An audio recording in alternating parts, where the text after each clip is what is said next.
വിദേശാധിപത്യത്തിലുമായിട്ട് ഏറ്റുമുട്ടലിനേക്കാൾ കൂടുതൽ ആഭ്യന്തര ഏറ്റുമുട്ടലാണ്. ഇന്ത്യക്കകത്തുണ്ടായി. നമ്മൾ ഇന്ത്യയിൽ നിന്ന് ഇപ്പോൾ വിളിക്കുന്ന ഭൂമിശാസ്ത്രപരമായ ഒരു പ്രദേശമുണ്ട്. അതിൽ പലതും അഫ്ഗാനിസ്ഥാൻ്റെ ഭാഗമായിട്ടുണ്ട്. കാരണം പിന്നെ അതിർത്തി പങ്കിട്ടപ്പുറത്ത് പോയപ്പോൾ അഫ്ഗാനിസ്ഥാനായാണ്.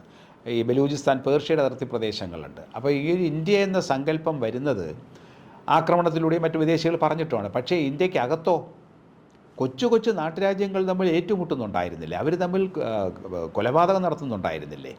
അപ്പോൾ അവർ ഇന്ത്യക്കാരെന്നുള്ള ബോധമൊന്നും അന്നില്ലായിരുന്നു. അല്ലെങ്കിൽ ഭാരതീയരെന്ന ബോധം വച്ചിട്ടല്ല. ഏറ്റവും കൂടുതൽ നമുക്കൊരു ഉദാഹരണം എടുക്കാം.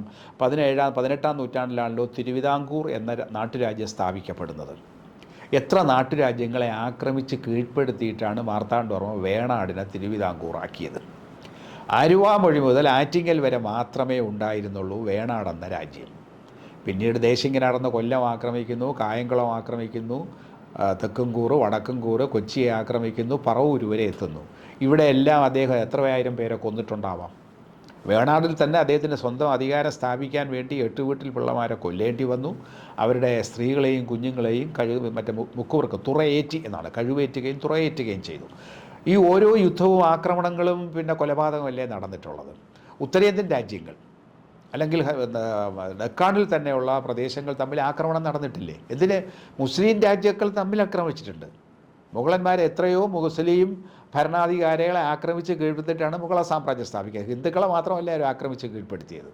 അപ്പോൾ ആക്രമണങ്ങൾ, ആഭ്യന്തര ആക്രമണങ്ങളാണ് കൂടുതൽ ഉണ്ടായിട്ടുള്ളത് വിദേശ ആക്രമണത്തേക്കാൾ. വിദേശ ആക്രമണം വരുമ്പോൾ തന്നെ ഇപ്പോൾ പേർഷ്യക്കാർ വരുന്നു. അവരെത്തുന്നത് എവിടെയാണ്? സിന്ധുവിൻ്റെ തീരത്ത് വന്നിട്ട് തിരിച്ചു പോകുന്നു. അപ്പോൾ സിന്ധുവിൻ്റെ പ്രദേശം ആരാണോ ഭരിക്കുന്നത് അവിടുമായിട്ടാണ് യുദ്ധം.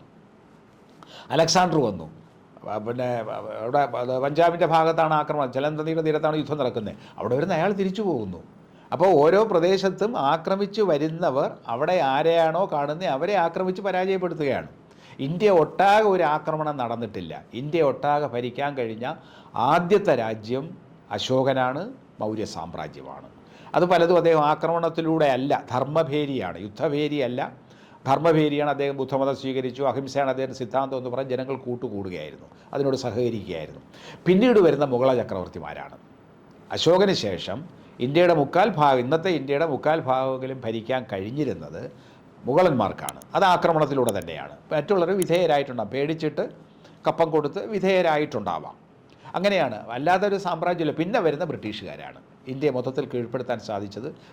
3 കാലഘട്ടമാണ്, 3 സാഹചര്യമാണ്. അത് തമ്മിൽ സമാനതയൊന്നുമില്ല. പക്ഷേ ഇന്ത്യ എന്ന സങ്കല്പത്തെ ദൃഢപ്പെടുത്താൻ ഈ 3 ഭരണവും സഹായകരമായിട്ടുണ്ട്. അപ്പോൾ വിദേശ ആക്രമണം എന്ന് പറഞ്ഞാൽ വിദേശത്തു നിന്ന് വരുന്നവർ ഓരോരോ നാട്ടുരാജാക്കന്മാരുമായിട്ടാണ് ഏറ്റുമുട്ടൽ. അല്ലാതെ ഇന്ത്യ എന്നൊരു മഹാരാജ്യം പണ്ടില്ലായിരുന്നു.